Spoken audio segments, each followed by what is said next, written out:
What is going on, Jets fans? Welcome on into Jets Media. I just left One Jets Drive, and I want to give you guys my biggest takeaways from day number 3 of the New York Jets training camp.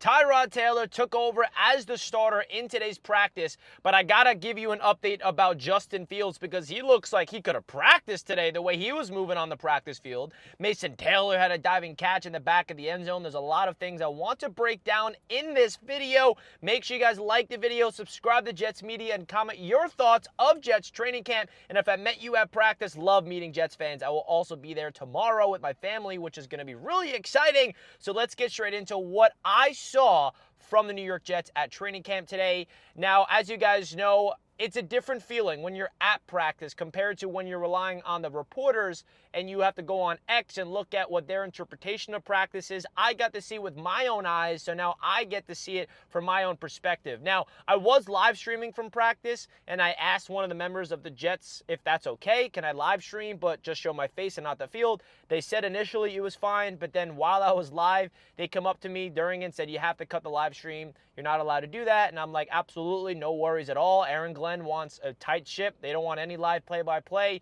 No issues whatsoever. So won't be able to do live streams from training camp, which is absolutely okay. So if the stream ended abruptly and you were watching this morning, that is the reason behind it. No issues whatsoever. Now, getting into what happened at practice today, the first takeaway I have in terms of the difference of the Aaron Glenn effect compared to Robert Saleh is the structure of practice feels a little bit more efficient. And that's the word, where it feels like there's a calculated approach to the preparation that went into the structure of practices, going in and out of drills, not being lackadaisical and just, going from drill to drill and talking in between. No, it's like, okay, that's done. Aaron Glenn is screaming at the next position to get on the field. It's your turn. There feels like there's a flow state happening on the field in terms of these drills, and it's just something to notice. There's a slight shift in terms of the efficiency of practice. Does that guarantee the Jets are now going to win games? No, but that's definitely something I noticed in terms of the flow of practice. And it was a light practice today. They still do not have any pads on, so it's not like, the Jets there's a lot of hitting and physicality just yet. But I do want to mention the Justin Fields situation because I don't think Jets fans realize how much the Jets actually dodged a bullet with that injury. Yesterday we were live and all Jets fans went through a panic mode for 2 hours straight of worrying that he just is out for the season or something significant. No, it's literally just a dislocated non-big toe. And he was out there running around like he could have practiced. He had his helmet on, and I thought he was about to get into some drills, but no, he wasn't participating in any drills. He was throwing the football around to start off practice when they were stretching as a team. He was exploding off that right foot. It looked like there was no issues. He was putting all of his weight on both feet. There was no limp to him. So I think Justin Fields is going to be back on the practice field sooner than we think. I mean, I don't know how long. Aaron Glenn says he's day-to-day, so maybe he'll be back next week or 2 weeks, 3 weeks, who knows. I'm sure they're going to be very safe with Justin Fields. But that's a huge positive that we avoided a huge injury scare. Now, when it comes to Tyrod Taylor, there's not much of a drop-off, and that's the cool thing about the New York Jets quarterback room is it's not like if Fields goes down, it's all right, panic button, season is absolutely over, we're going to stink. Tyrod Taylor is no scrub. He knows how to play football. He is absolutely the veteran that his teammates look up to, and Aaron Glenn, he says himself that he doesn't see a drop-off from Fields to Tyrod Taylor. That's what you want to hear from your head coach, and you saw that on the practice field. Tyrod Taylor, at the end of practice, he threw an interception to Andre Sisco in the red zone, but outside of that, he looked like a guy that you'd expect to throw the football down the field efficiently, getting the ball in space, smart, still moving around at 35 years old. So Tyrod had a quality day today, in my opinion, but the star of practice on defense was Quincy Williams. He was all over the field. He was, on one play, blanketed Bree Hall, where Tyrod threw it up in the back of the end zone. Quincy Williams was all over it. There was another play in the red zone where Tyrod squeezed it to Mason Taylor. It looked like it was going to be a touchdown, but then Quincy Williams comes out of nowhere, hits Mason Taylor out of bounds, no touchdown. And he had another play on drive the field drill where he had a pass breakup. Quincy is everywhere. I'm really excited to see what he looks like as a New York Jet under Aaron Glenn. And the highlight of the day was definitely the rookie tight end Mason Taylor. The diving catch in the back of the end zone.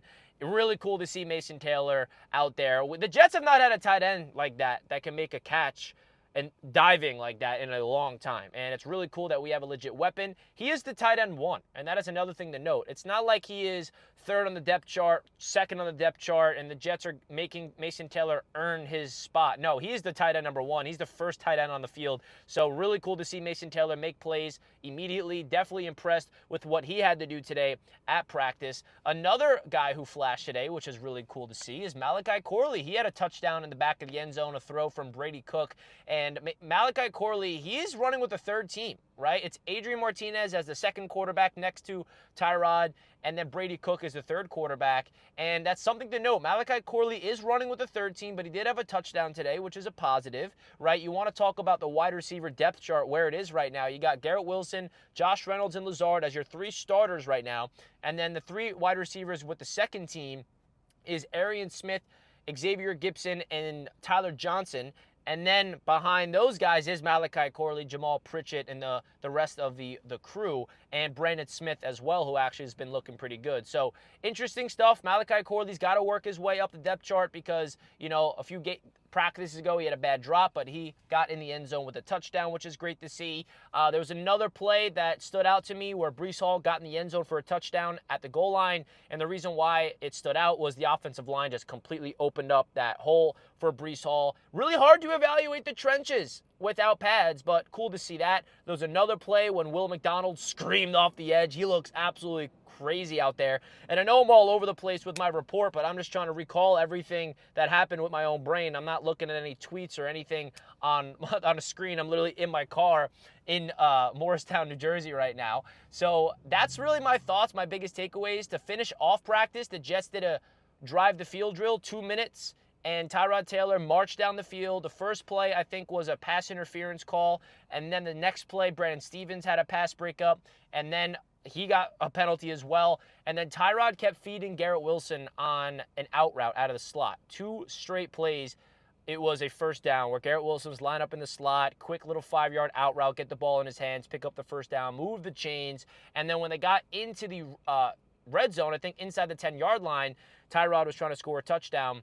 Second down, threw it to, I forgot who it was, but Brandon Stevens was all over him. I think it was Mason Taylor, forced incompletion. And then on the next play, 3rd and goal, the last play of practice, Tyrod threw a bad pass in the back of the end zone. Andre Sisco read it like a book, picked it off, and that was the end of practice to finish off 11 on 11. So the highlights was definitely the Mason Taylor touchdown, the Malachi Corley touchdown, and seeing what Tyrod's capable of. And the big positive is that Justin Fields seems like he is going to be fine, folks, which is a breath of fresh air. Aaron Glenn is really out there as an efficient head coach, which is exciting to see. So that's my report of day number 3 of Jets training camp. Really enjoy these videos, and I appreciate you guys watching these videos.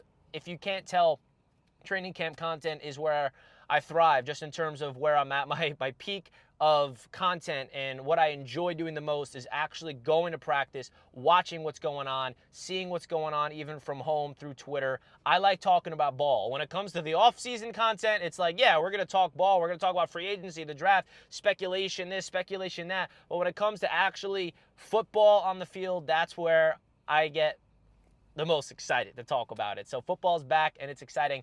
Hit the thumbs up button, comment your thoughts, comment a plain emoji if you stayed until the end of the video. Let's go Jets. I'll be back at practice tomorrow with my girlfriend and my parents, which we're going to be there. So if you're going to be there, love to see you guys. Let's go Jets. Peace out.